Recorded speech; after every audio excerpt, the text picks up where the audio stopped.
I'm going to see how many grams we have in here, and we're at 66 grams right now. We're going to remove it. Then we're going to place this one in here, and look, 130. That's almost double the weight, more than double the weight, all right?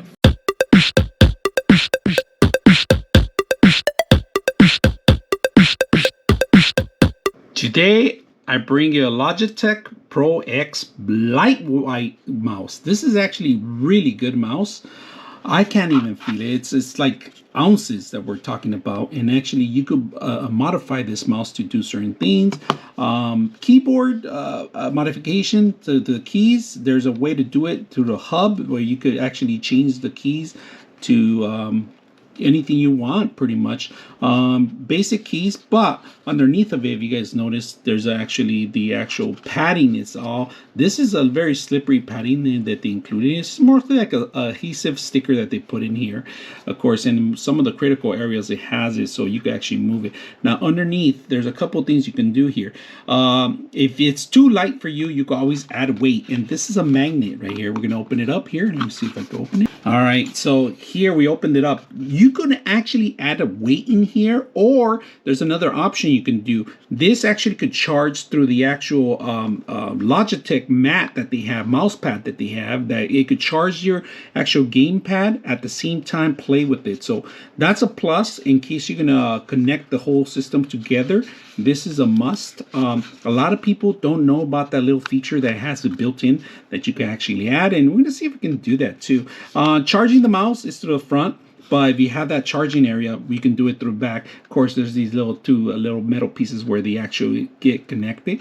Of course, if you have a power play mat, this is a plus to it. So like I said, the power play mat has the actual charging area, and you could have this with it. You could buy it, and here's the actual battery. Not the actual battery, but the actual system to actually charge the internal battery. Now, in order to set this up, you got to make sure you follow the instructions. And of course, there's a little snip here, and it's like a puzzle piece. It's magnetic. Now, if you guys notice right now, there's no light right now because it's not charging. But as soon as I put it in there and start moving around, you'll see that it's charging right there. That's indication that it's charging the actual system itself through the power play mat. So the mat itself is charging the actual device. So I just want you guys to see that what you can do besides having a mouse pad at the same time. You don't have to worry about ever plugging it in and charging it. That's a plus with the Logitech devices that you have in here. There's a lot of great features you can do, especially on this mouse. This is a gaming mouse that's really light.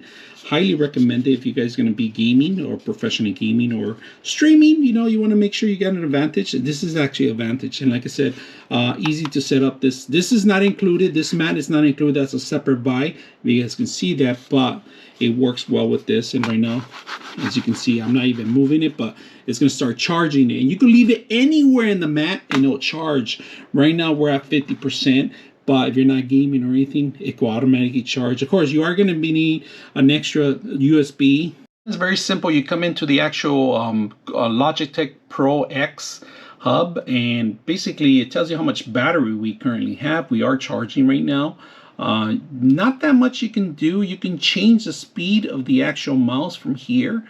And there's no RGB lighting or anything. The clicking, you could change per second, you know, the report rate per second in here. A couple of modifications you can do. If you're going to be gaming, you're going to have to come in here and test certain things. There are a couple of games that you can test these actual mouse settings in there.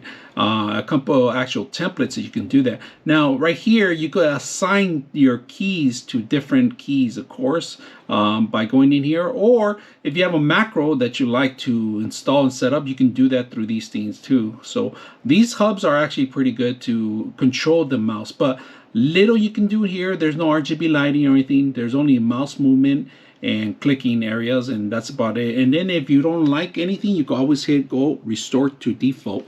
So that's pretty much the hub of the actual mouse. And of course, if you register, you could get more out of it. Once in a while, connect your mouse. It will ask you to, there's a new firmware. You do need to actually wire your mouse in order to do the firmware. So that's a must.